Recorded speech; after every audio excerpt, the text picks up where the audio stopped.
Hey everybody, it's Armin. Today we're doing something a little different. We have a motor that we just got back from the machine shop. This is from one of our previous videos called the build audit, and this will be, I guess, part 3. So today we're going to be reassembling this motor, and I'm going to just go over everything that we have here as well as what has been done. So we have our receipts here from the machine shop. The head has been hot tanked and cleaned, pressure tested, got a valve job done, it was milled, and then it was assembled, and that's this beauty right here. So as you can see, all the evidence, it's a beautiful surface. I'm going to bring this over to the camera. So you got the beautiful surface on this thing, and you can see where the pressure testing and the valve jobbing was done.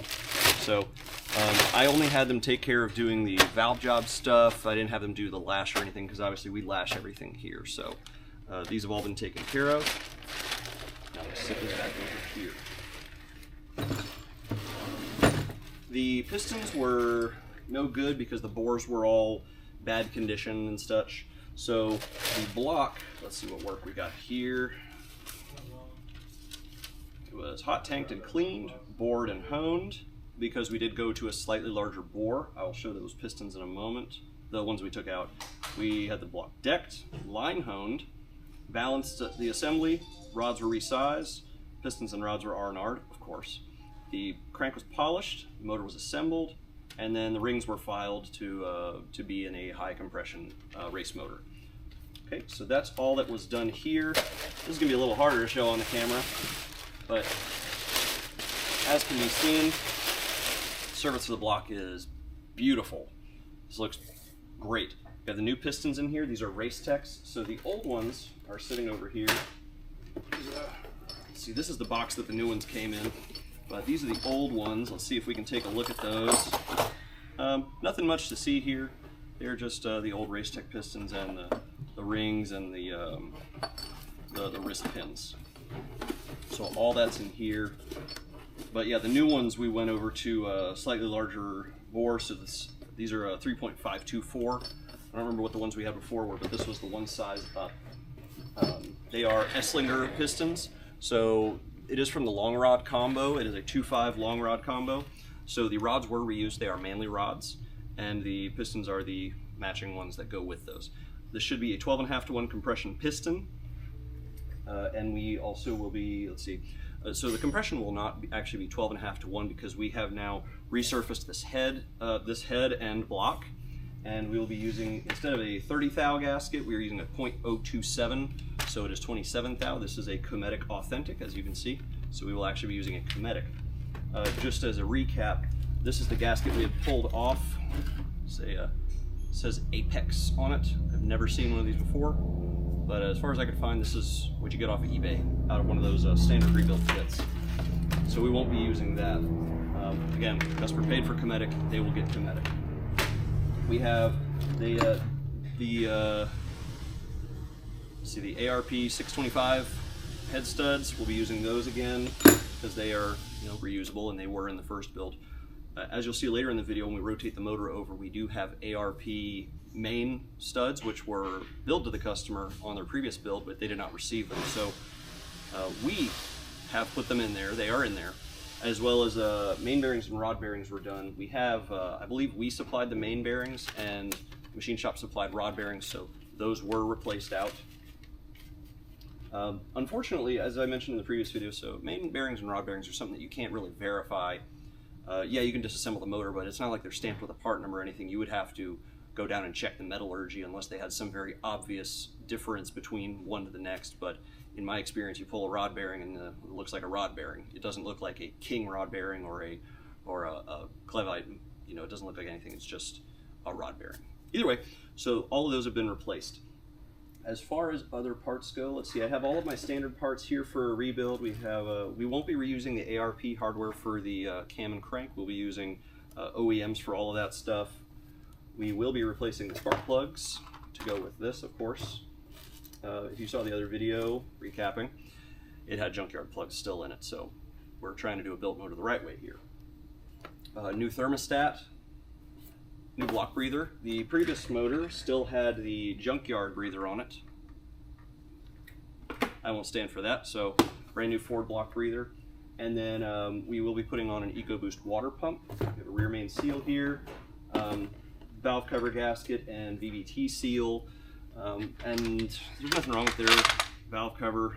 Everything was essentially fine there. It looks like the valve cover was either replaced with an OEM, which is the only one that comes in black, or it was never replaced. I'm going to go with it was replaced with an OEM, or it was a low mileage motor, because it's black but it's not compressed as I usually see on these. This is the second time this has happened. The machine shop gave me a motor back and it was missing the bypass tube that goes right here next to the thermostat, so I have one of those here. These are an adventure to install because they're a press fit. I'm going to stick this in the freezer, and then later we're going to try and jam that down in there. Next thing on the list, this is just another thing. So this is the dipstick that some people say you should use on your motors, and this is the dipstick that I've been telling people to use on their motors for however long now. And I put them next to each other, and what I found out is that the difference between the full line on these is about 1/8 of an inch. And, well, this one is 1/8 of an inch more of oil. So really, the one that's been recommended by this person is telling you to put less oil in your motor. And for what it's worth, if you're racing, the rule of thumb is usually you put as much oil in the engine until you start seeing white smoke on hard right turns. And that's because it'll be sucked up into the breather right here. And once you have enough oil to be sucked up into that, that's too much oil, you go lower. But this still won't get you to that level. So we're going to be putting in that dipstick. We will be reusing the BC cams. I forget if these were, which cam these were. Let's see, does it say it is a 0403? I believe that is their stage 3 cam. So the valve springs from BC were also already in the head. We'll be reusing their oil pump. This motor consumed no metal. There was no metal eaten up in it or anything, so all that'll be fine. Let's see, what else do I have over here? Oh, the fun parts. So, as you've probably seen, these cheap crank pulleys, they are an SK part number. You should never have one of these on your motor. It is a SK part number SK594414. These you can find on Rock Auto for, I think it's $44. And for $44, don't risk your motor. Here's why. It'll just fall apart. This is not the first time we've seen this, and I'm sure it won't be the last. But if you stop buying these or installing them on your motors, then this might be the last. So we got him a new OEM. It's new in box. This guy will go on the motor. So same thing for the flywheel. I've seen a couple of those units fail because they're a cheap lightweight one. We got him an OEM, and we got him the Stage 1 XD racing clutch. So he'll be getting the brand new flywheel and brand new clutch, brand new crank pulley. He'll be getting back all of his broken parts, his records. And that's kind of it, I think. We don't have anything else here. I got my list of tasks I need to do. So we'll go ahead and proceed with this. I'm going to get together all of my specs so we can assemble this motor properly. We're going to start by putting on, well, we're going to go throw this guy in the freezer and write down some notes. All right?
So I want to take a moment and show off this motor.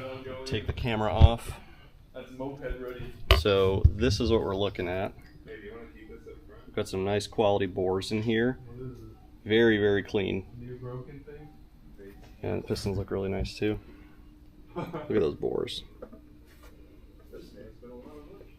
Alright, next we're going to spin the motor over, and I'm going to show, we're going to flip the motor over. I'm going to show the underside. So once again, we do have the ARP hardware on the bottom side. You have the Manley rods, and I just installed a rear main.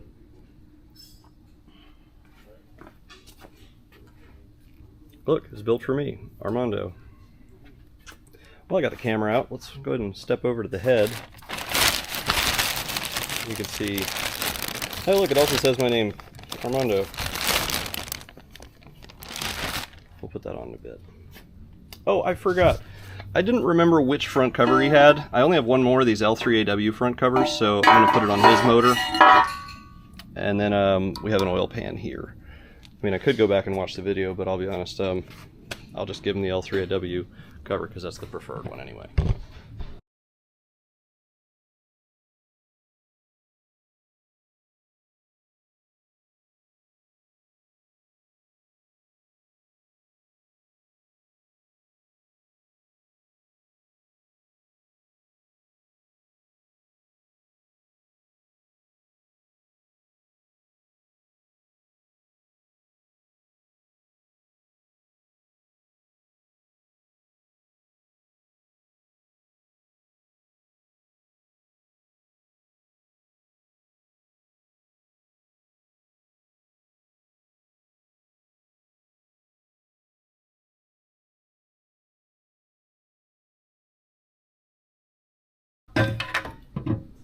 So I pointed out in the other videos how important it is to move the crank over.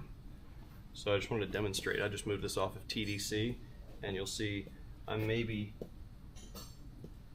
45 degrees almost of TDC, and we're down 1 whole inch.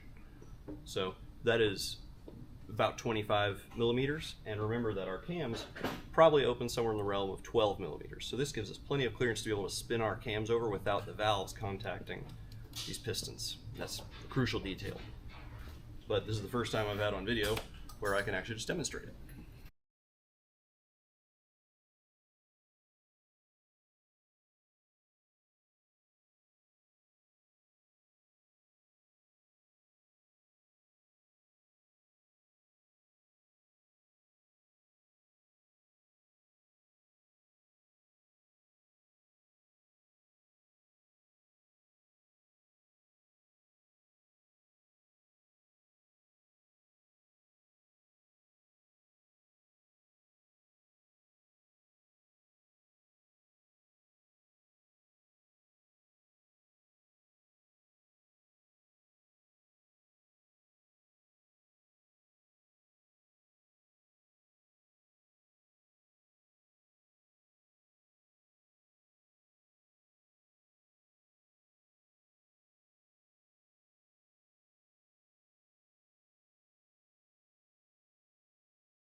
Okay, a million revolutions later, I'm sweating.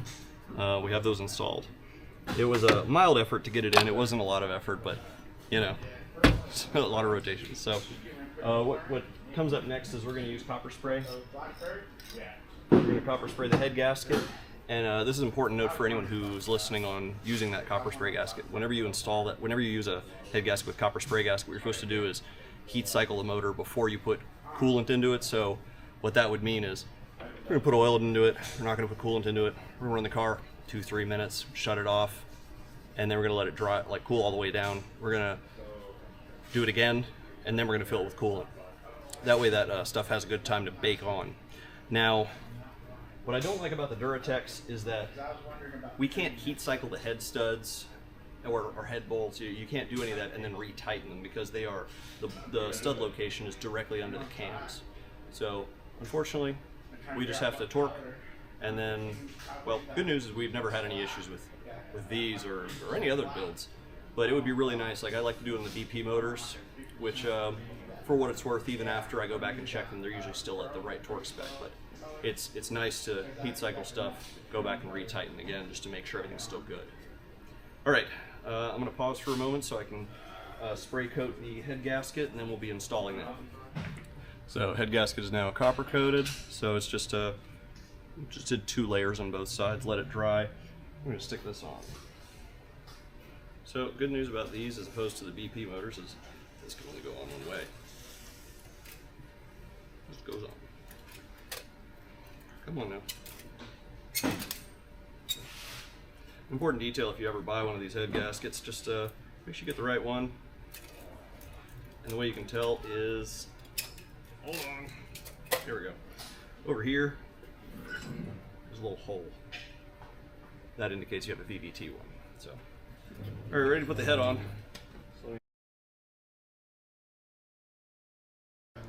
So now that I have it out, check out that beautiful finished surface. All right, now we get to install this. Now the next part's kind of tricky.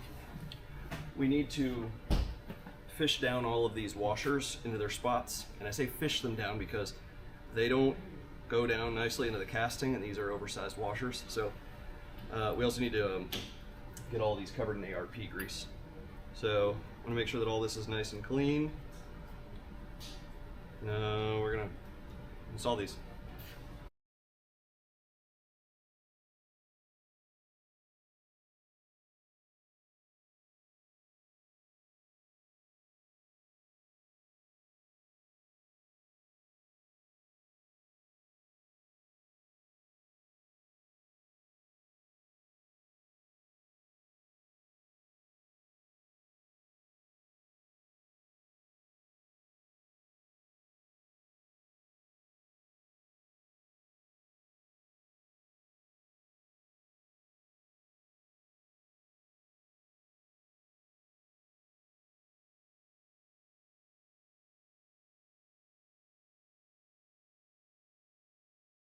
So I have 2 quick notes. We realized we don't have any Q-tips. We're gonna have to go get some because I use the Q-tips to put the ARP grease inside of the nuts and also on the studs down here. Yes, you can put them on before you put the head on, but it has the risk of taking some of the grease off. That's just my preference. Now, I wanted to bring something up. The way that this was done previously, I am going to avoid doing, but there is a very poorly shaped rubber cap over here. It's cracking like crazy, so it must not be up to the heat or pressure. And there was another cap that was on the old thermostat, which I have here,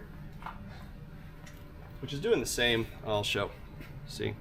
So in order to avoid this happening or any problems like that, what I've done in the past is if someone wants to just delete the heater, well, simplify the system. Just run a 3/4 hose from here to there. And then neither of them has to sustain any sort of pressure like that, and you don't have the risk of a cap blowing out like that. Again, it looks like it's about to blow out on either of these. They're very badly cracked. So like I said, I'll just run a 3/4 hose between these. As you saw, I installed the water pump, thermostat, the backside piping segment, the block breather, the knock sensor, 1 motor mount, and over on this side I did it out of sight, but I installed the little bracket that holds the O2 sensor wiring. So we're going to cover this thing up, and we're going to resume tomorrow with the remainder of this, and hopefully we'll get the rest of this motor done tomorrow.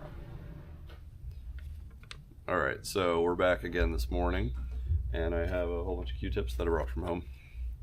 Got the Esslinger instructions for these ARP 625 head studs. So it's going to be torque all them to 35, loosen all them to 0. Torque them again to 35, and then loosen them to 0 again. And then torque them to 35, and then to 0. So 35 3 times. And then we go to 30, 50, and 80 pound-feet in order. We'll be quadruple checking all of those. So we do have a fresh head gasket.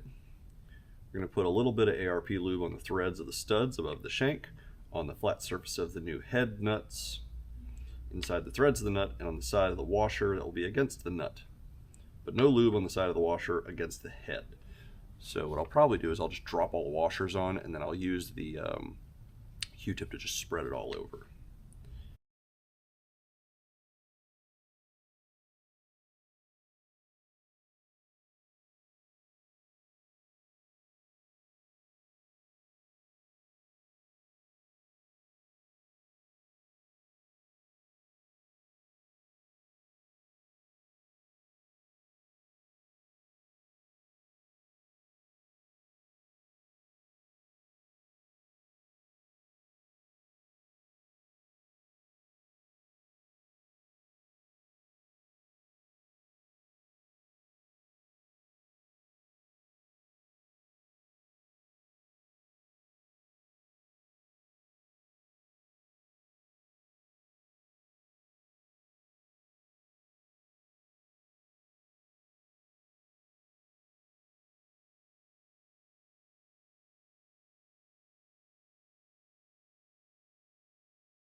Alright, as you witnessed, we've completed our sequence.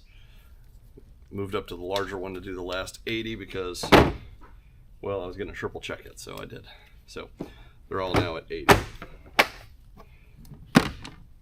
We can now proceed with doing the cams and the timing.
So I think we have thread pullout on this one, which may mean I need to rethread it. That's not good.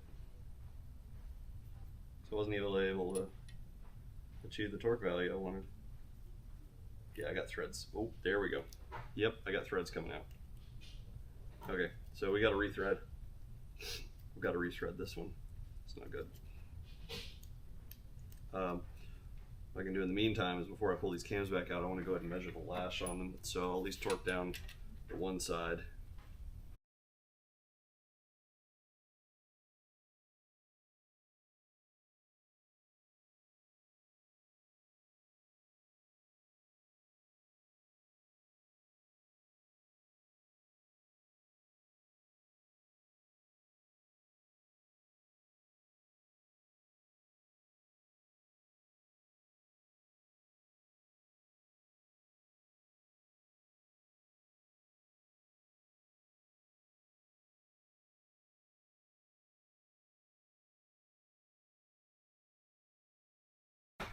So since the last two I couldn't even get a reading on, my smallest measurement is 7th thou, and based on how the 7th thou was very unable to fit, I went ahead and just threw it down to 5. Because if it was a 6, I may be able to shove the 7 in there, but I couldn't even shove the 7 in there. So that tells me let's go ahead and start with a 5. So we'll take care of that one. All of these, I'm going to move these down probably 100 each. So a 100 series, like so. If this is a 302 bucket, I'll put it in a 202 bucket, just so we can get something out of them. And then we'll be able to change out the at least intake buckets to appropriate numbers using the calculator.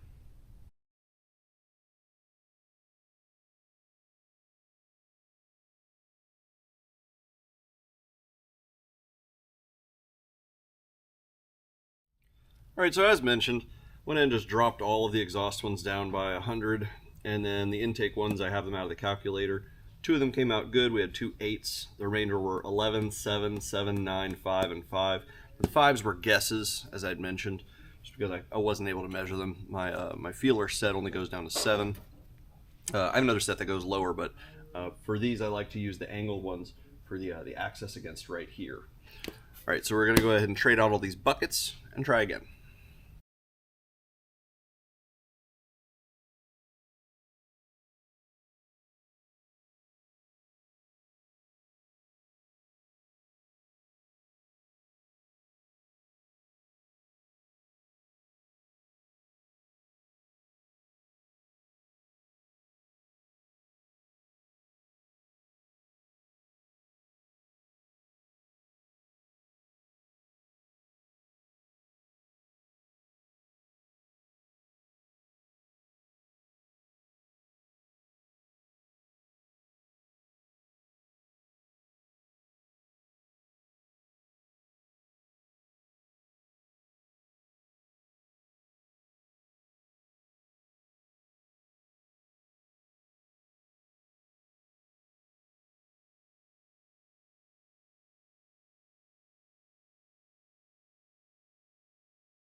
All right, so this particular setup is being more of a pain, and this is usually just because we did get the motor back from the machining.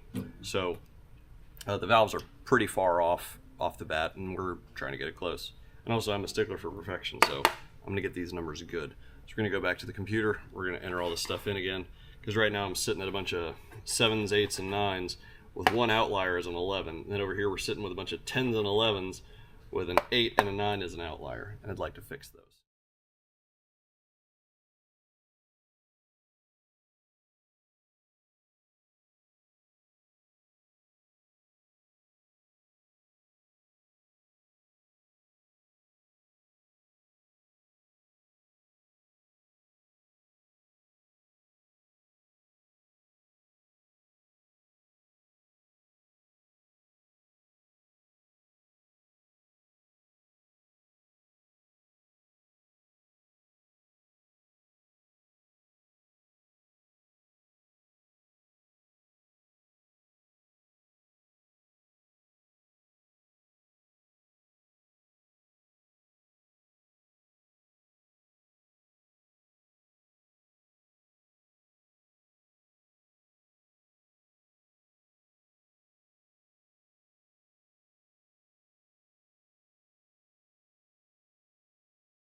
And you're out of it. Okay, so I have one exhaust that came out to a 13. I'm gonna go ahead and take care of fixing the stripped out hole on this cap before I go and remeasure again. All the intakes are fine, so we shouldn't be messing with any of those. So I'll take care of doing those thread repairs, and then we'll again remeasure everything. Okay, so we're at a bit of a hard stop. I was repairing the thread hole. I already drilled it out, and I already got the tap through it. And then the installer tool that's supposed to install the thread insert decided to round off. So I got a bunch of destroyed threads. Since M7x1 is not a very common size, I won't be able to have it for possibly a day or so.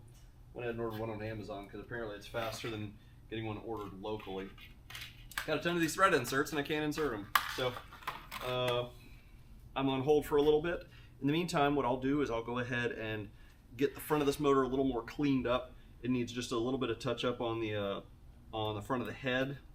And then I'm gonna start cleaning up some of these items over here to get them ready for reinstallation, along with all of the timing components. I was pretty satisfied with all of the gaps on all of the intake cam. So the intake cam we're going to call great, and we should be able to install the oil pan next as well.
Alright, I'm not exactly amused right now. Went to reinstall everything after I did the thread repair, and the two next to it also pulled out. So we did thread repair on all three of these, and then the thread repair tool decided to break, and then we had to put in the thread inserts. I used a different tool. I used one of these tools instead. This actually worked better. The problem was on two of them, then it caught. So good news, I actually have an M7x1 tap. I tapped them. One of them pulled the thread inserts back out. It's been a whole adventure here. So everything should be fine now. We have thread inserts on all three of these, and they're of course a hardened steel insert, so they should be well stronger than what was already in here. So now we're just gonna put the cams back in, verify that our lash is good, and go from there.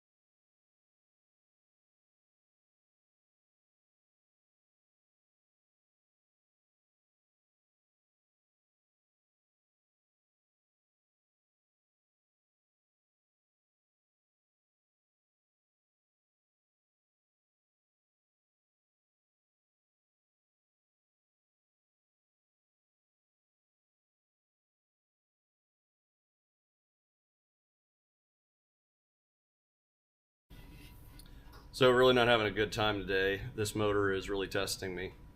So after I had done the one thread repair, went to go tighten the other two, and then well, they started pulling as well when I did the torque sequence. So went ahead and replaced out those two, which gave me a lot of trouble. But now all three of those are thread repaired. Then I said, okay, cool, we're done. I went and put the cam in, and I went to do the torque sequence. Last time I hadn't even gotten to the first cap, because I had gotten these two caps, and I was like, oh no, those are loose. Well, I went to go do this cap, the first cap, on the exhaust side, and sure enough, it was spinning too, and I was like, I really hate my life right now. So it gets even better. I take it off, and I went to go do the thread insert. The thread tap tool to tap the threads snapped off in the hole. So then I went through the adventure of destroying the tap, because you have to essentially hammer it out since it was bound. Normally if a tap just breaks, you can just back it out with a back out tool. No, of course it broke. So the hole is now too big for my thread insert that I was using. I was using a helicoil style, which is great on these. These torque, no problem. Very, very firm at the torque value. This one I went ahead and ordered in a time cert. So it's not going to stop me from doing the remainder of the timing. All of my values were good on all of my cams. So just thought I'd share a day in the life. So this is the first time I've ever had to do one of those. It really sucks. It may not be the first time that we've done it at the shop though, because to have an M7 insert on hand is a little bit rare. They're the only M7s I've ever encountered in my career are these cam caps. So anyway, we're going to go ahead and get to timing this motor, and hopefully getting as dressed up as possible before we have to do the time cert whenever that comes in.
I don't know if I pointed this out in one of the other videos, but since the crank pulley had fallen apart and it was still spinning, it is contacted out on the crank sensor. I mean, there's supposed to be like a good credit card-ish thickness between this and the trigger wheel, but when it falls apart, that doesn't happen. So this won't affect the performance. If it goes too deep, then it will, but this should be perfectly fine. I'm just giving this thing a clean off.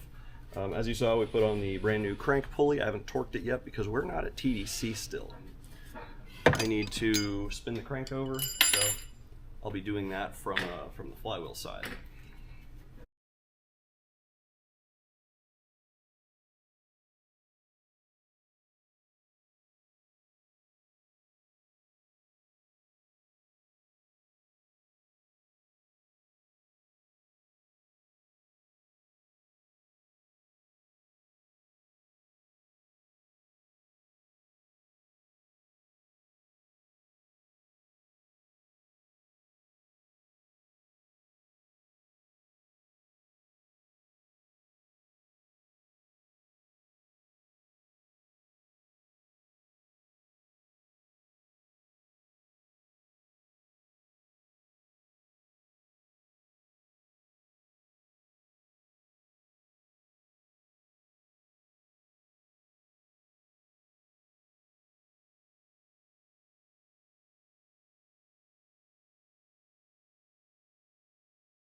Alright, so that's probably enough footage for now. We have the timing set. After the front cover dries, I'm going to go ahead and tighten all those bolts down. Then I'm going to go and set my trigger wheel positioning for the crank sensor. We're not going to put the valve cover on, obviously, until we get that thing time certed. And I don't want to put it on the ground until I have the time cert taken care of either. And then that's kind of it for now. I think that's probably all I need to put in the video. If you guys have any questions or comments, feel free to give me a shout. Remember that we sell our kits on how to do your own 2.5 conversions on our website, arhindrichs.com/store. So you can buy an entire kit so you can just convert your own motor whenever you want to, and then watch our other videos as well. Thanks for watching.